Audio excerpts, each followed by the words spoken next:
नमस्कार दोस्तों, स्वागत है आपका अपने YouTube channel bio hub by Virendra sir पर। दोस्तों, हमने सेल बायोलॉजी के 4 पार्टों का अध्ययन कर लिया था। आज हमारा 5वां पार्ट आरंभ करते हैं। जो साथी हमसे पहली बार जुड़ रहे हैं वे हमारे YouTube channel bio hub by Virendra sir को लाइक शेयर एवं सब्सक्राइब अवश्य करें। चलिए आरंभ करते हैं। आज का हमारा टॉपिक चल रहा था अंतः जो कोशिकांग है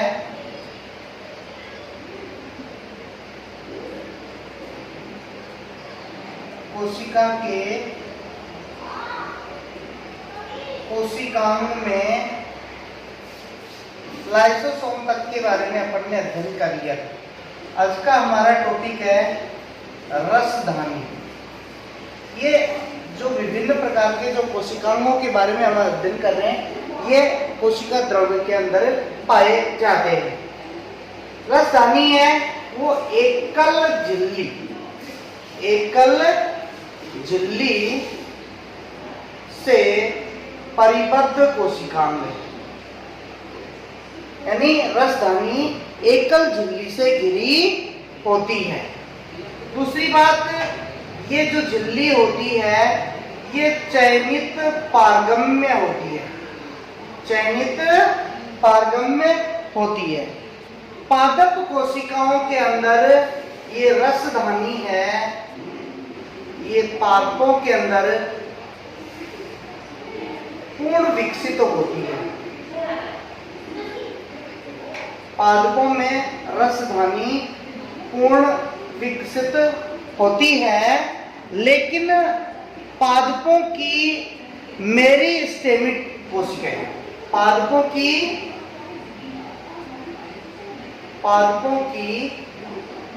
मेरिस्टेमी कोशिकाओं एवं जंतु कोशिकाओं में रसधानी का अभाव होता है। रसधानी का क्या होता है? अभाव होता है। दोबारा देखिए, एकल झिल्ली से परिबद्ध होती हैं, चयनित पारगम्य होती हैं, पादप कोशिकाओं में पूर्ण विकसित होती हैं, लेकिन पादपों की ही मेरिस्टेमी कोशिकाओं एवं जंतु कोशिकाओं में रसधानी नहीं पाई जाती, यानी रसधानी का अभाव होता है।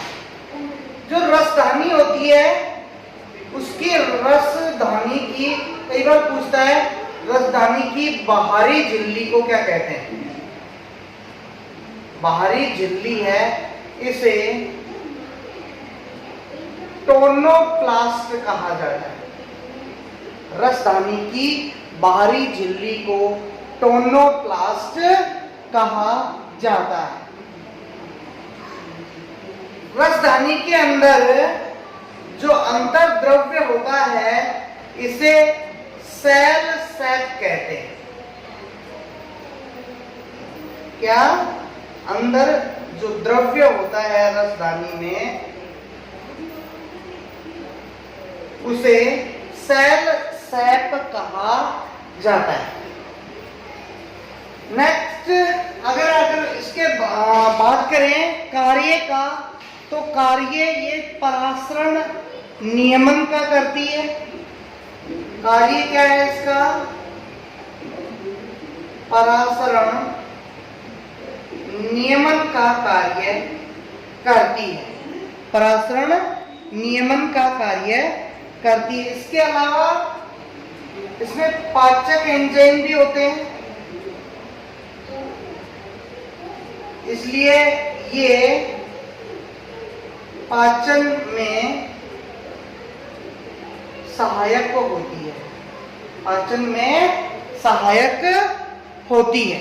कौन? रसधानी। तो रसधानी एकल झिल्ली से परिबद्ध है। इसकी झिल्ली कैसी होती है? चयनित पारगम्य होती है।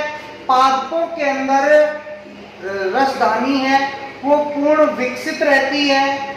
पादपों की ही मेरिस्टेमी कोशिकाओं एवं जंतु कोशिकाओं में रसधानी का अभाव होता है। रसधानी की बाहरी झिल्ली टोनोप्लास्ट कहलाती है। रसधानी के जो अंदर द्रव्य भरा होता है उसे सेल सेप कहते हैं।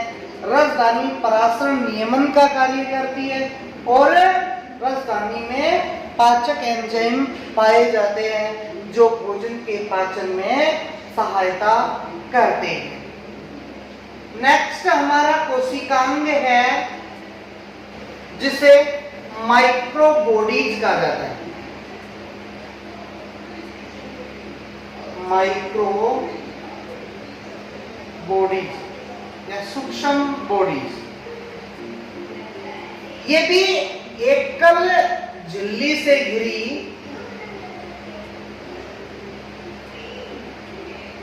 सूक्ष्म संरचना होती है। माइक्रोबॉडीज भी क्या होती हैं? एकल झिल्ली से घिरी हुई सूक्ष्म संरचना होती है जो ऑक्सीजन का अवशोषण करके भाई सब्सटेंस का ऑक्सीकरण करने का काम करती है। यानी ये ऑक्सीजन का अवशोषण करती है, अवशोषण करने का काम करती है। हाँ भाई, इसको सबसे पहले रोडीन ने देखा किसको, किसने सबसे पहले इसको सर्वप्रथम रोडीन ने इसको सबसे पहले देखा। नेक्स्ट हमारा जो कोशिकांग है वो है माइटोकॉन्ड्रिया। अगला अपन पढ़ेंगे माइटोकॉन्ड्रिया, जिसको सूत्र कणिका भी कहते हैं। नेक्स्ट है सूत्र कणिका या माइटोकॉन्ड्रिया।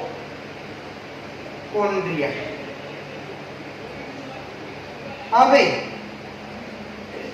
ये दोहरी झिल्ली युक्त कोशिका है। दोहरी झिल्ली से घिरा होता है। सूत्रकणिका या माइटोकॉन्ड्रिया है वो डबल लेयर्ड ये कोशिकांग होता है, यानी दोहरी झिल्ली से घिरा होता है। सबसे पहले सर्वप्रथम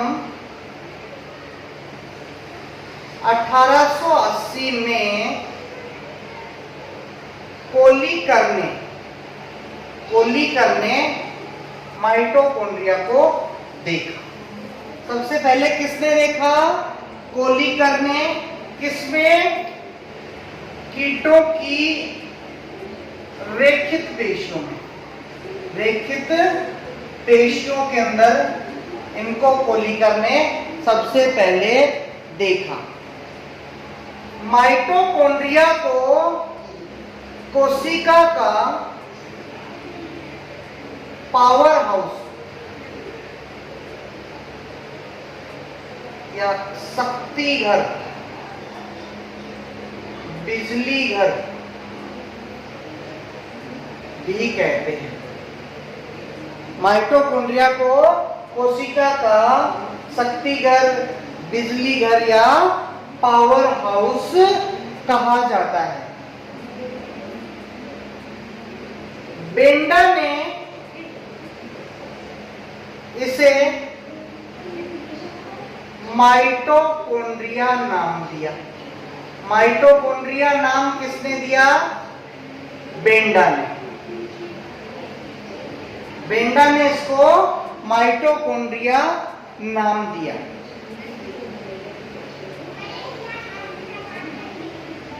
फ्लेमिंग ने इसे फिला नाम दिया। फ्लेमिंग ने इसको फिला नाम दिया। आल्टमान ने इसे बायोब्लास्ट नाम दिया, बायोब्लास्ट नाम दिया। मानव की हम बात करें तो मानव के अंदर सबसे बड़ा माइटोकॉन्ड्रिया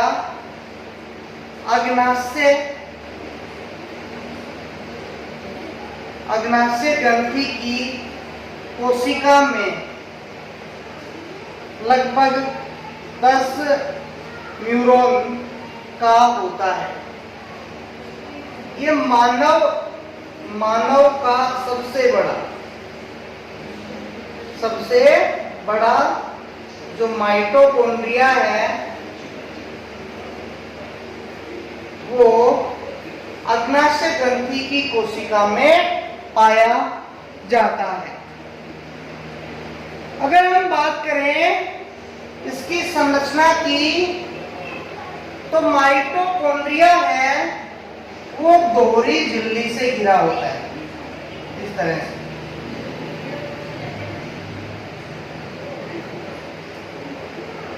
दोहरी झिल्ली से घिरा होता है। इसकी जो ये बाहर वाली झिल्ली है ये सपाट होती है, ये बाहरी झिल्ली है, और भीतरी झिल्ली वलयित होती है। भीतरी झिल्ली कैसी होती है? वलयित होती है। बाहरी झिल्ली तो सपाट होती है और भीतरी झिल्ली वलयित होती है। इसकी जो भीतरी झिल्ली है इसके ऊपर ये अंगुली नुमा उभार पाए जाते हैं, अंगुली नुमा उभार पाए जाते हैं। इन उभारों को क्रिस्टी कहते हैं। इसकी जो आंतरिक झिल्ली है इस आंतरिक झिल्ली के ऊपर अंगुली नुमा उभार पाए जाते हैं जिनको क्रिस्टी कहते हैं। और यहाँ क्रिस्टी के ऊपर ऐसे छोटे छोटे कण लगे होते हैं जिनको F1 कण कहा जाता है। क्या कहा जाता है? F1 कण कहा जाता है। ये जो झिल्लियां हैं ये फास्फोलिपिड द्वारा बनी होती है, फास्फोलिपिड के द्वारा बनी होती है। इसकी जो ये वाली झिल्ली है इसकी ये सतह इसको सी फेस और भीतर वाली सतह को अंदर वाली सतह इसको एम फेस कहा जाता है, एम फेस कहा जाता है। माइटोकॉन्ड्रिया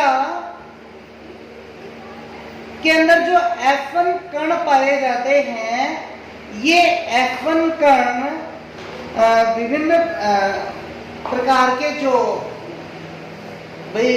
उपापचयी पदार्थ आते हैं उनके पाचन में सहायता करते हैं।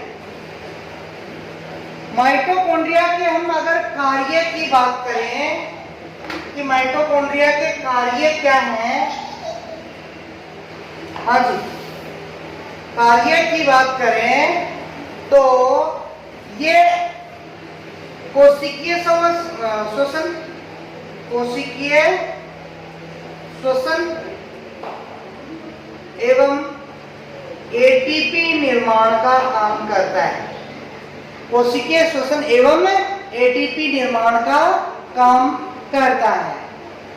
माइटोकॉन्ड्रिया एटीपी का संग्रह एवं परिवहन करने का काम भी करता है। माइटोकॉन्ड्रिया है वो एटीपी संग्रह एवं परिवहन का कार्य भी करता है। दोबारा से समझिए, दोहरी झिल्ली युक्त कोशिकांग है। सबसे पहले कोलिकर ने 1880 में इनको कीटों में देखा। इसे कोशिका का पावर हाउस, बिजली घर या शक्ति घर भी कहते हैं। बेंडा ने इसे माइटोकॉन्ड्रिया नाम दिया। लेमिंग ने इसे फिला का, और जो आल्टमान थे उन इसके अंदर जो दोहरी झिल्लियां हैं उन दोहरी झिल्ली में बाहरी झिल्ली है, ये तो सपाट होती है। आंतरिक झिल्ली है, ये अंगुली नुमा उभयकृत या वलयित तो होती है। ये जो उभार पाए जाते हैं इनको क्रस्टी कहा जाता है। क्रस्टी के ऊपर छोटे छोटे कण लगे होते हैं जिनको एफन कण कहते हैं। आंतरिक झिल्ली की बाहरी जो परत है इसको तो सी फेस और आंतरिक सतह उसको एम फेस कहा जाता है। हाँ जी, अगर हम बात करें तो माइटोकॉन्ड्रिया को अर्ध स्वायत्त शासी कोशिकांग कहते हैं। माइटोकॉन्ड्रिया को अर्ध स्वायत्त शासी कोशिकांग कहते हैं क्योंकि इसके अंदर खुद का डीएनए होता है। खुद का डीएनए, और डीएनए भी कौन सा वाला है? एमडीएनए होता है। इसका खुद का डीएनए होने के कारण इसे क्या कहा जाता है? अर्ध स्वायत्त शासी कोशिकांग कहा जाता है। डीएनए है वो द्विरज्जु की नग्न वृत्ताकार होता है। द्विरज्जु की नग्न वृत्ताकार होता है। इसके अंदर 70 एस प्रकार के राइबोसोम पाए जाते हैं। माइटोकॉन्ड्रिया में 70 एस प्रकार के राइबोसोम पाए जाते हैं। तो ये तो अपना माइटोकॉन्ड्रिया था। अब नेक्स्ट हम पढ़ते हैं प्लास्टिड या लवक।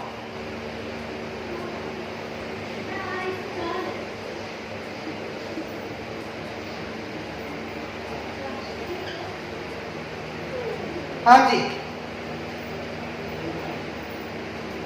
लवक, प्लास्टिड।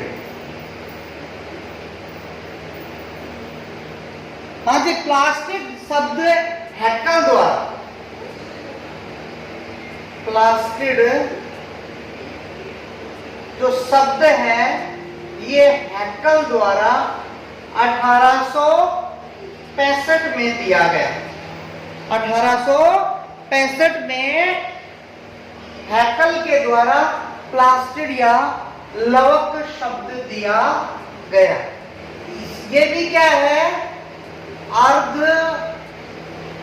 स्वायत्त शासी कोशिकांग है। लवक भी क्या होता है? अर्ध स्वायत्त शासी कोशिकांग होता है। इसमें डीएनए, इसके अंदर भी डीएनए पाया जाता है, डीएनए उपस्थित होता है। और यह जो प्लास्टिड है यह भी दोहरी झिल्ली युक्त कोशिकांग है। दोहरी झिल्ली युक्त कोशिकांग होता है, कोशिकांग होता है। हाँ भाई, प्लास्टिड है ये पादप कोशिकाओं में पाया जाता है। किन में पाया जाता है? पादप कोशिकाओं में पाया जाता है। जंतु कोशिकाओं में प्लास्टिड का या लवक का अभाव होता है।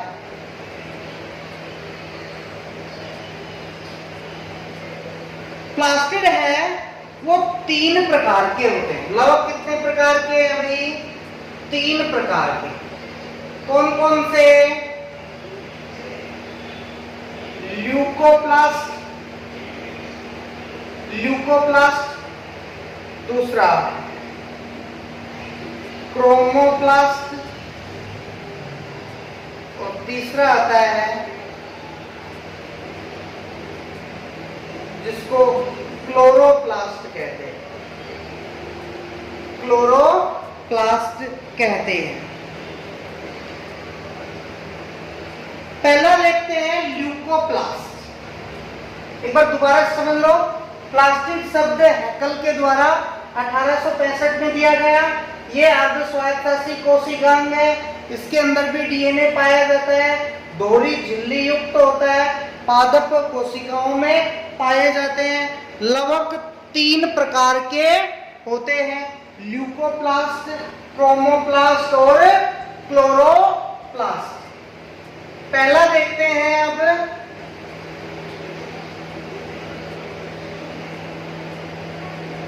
ल्यूकोप्लास्ट।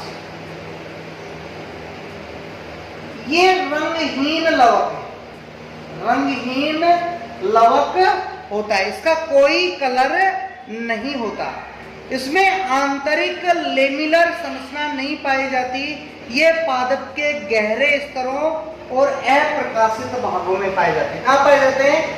पादप के जो गहरे स्तर होते हैं वहां स्तरों में, एवं पादप के अप्रकाशित, जहां पे प्रकाश नहीं पहुंचता, जहां पे सूर्य का प्रकाश नहीं पहुंचता, अप्रकाशित भागों में पाया जाता है। अप्रकाशित भाग जैसे जो मिट्टी में दबा हुआ भाग है, यानी जड़ों के अंदर ये पाए जाते हैं।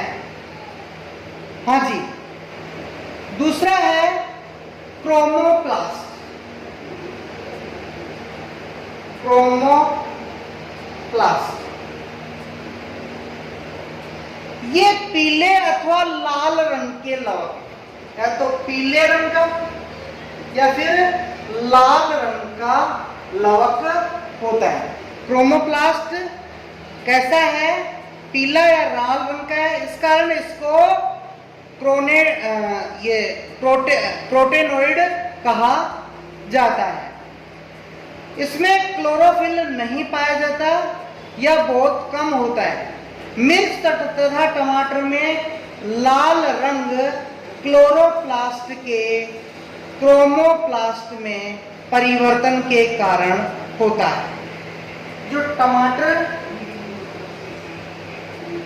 एवं मिर्च का लाल रंग होता है, वो लाल रंग क्लोरोप्लास्ट के, यानी जो शुरुआत में क्लोरोप्लास्ट हरे रंग का, शुरुआत में टमाटर और मिर्च कैसे होते हैं? हरे रंग के। हरे रंग का कौन है? क्लोरोप्लास्ट। ये क्लोरोप्लास्ट किस में बदल जाता है? क्रोमोप्लास्ट में बदल जाता है। इस वजह से पकने के बाद टमाटर और मिर्च का रंग कैसा हो जाता है? लाल हो जाता है। तीसरा है, नंबर थर्ड है क्लोरोप्लास्ट। ये जो क्लोरोप्लास्ट है ये हरे रंग का लवक होता है। कैसे रंग का लवक है? ये हरे रंग का लवक है और प्रकाश संश्लेषण में भाग लेता है। प्रकाश संश्लेषण में यह भाग लेता है। यह पौधों के हरे भागों में, पौधे के हरे भागों में पाया जाता है। जो भी हरा भाग है, चाहे वो तना हो, चाहे वो शाखाएं हो, पत्तियां हो, फूल के कोई हरे भाग हो, फलों के हरे भाग हो, उन सब में क्लोरोप्लास्ट पाया जाता है। क्लोरोप्लास्ट का काम क्या है? प्रकाश संश्लेषण द्वारा भोजन निर्माण का काम होता है। लगभग 3 प्रकार के, ल्यूकोप्लास्ट रंगीन, क्रोमोप्लास्ट पीले या लाल रंग के और क्लोरोप्लास्ट हरे रंग के। क्लोरोप्लास्ट सबसे महत्वपूर्ण होता है, यह प्रकाश संश्लेषण में भाग लेकर के पौधों के लिए भोजन उत्पादित करने का काम करता है। ध्यान रखना, लवक भी एक प्रकार से ऐसा होता है, अर्ध स्वायत्त शासी कोशिकांग होता है, इसका खुद का डीएनए पाया जाता है। आज के वीडियो में इतना ही। आगे के टॉपिक हेतु हमारा नेक्स्ट वीडियो देखें। धन्यवाद।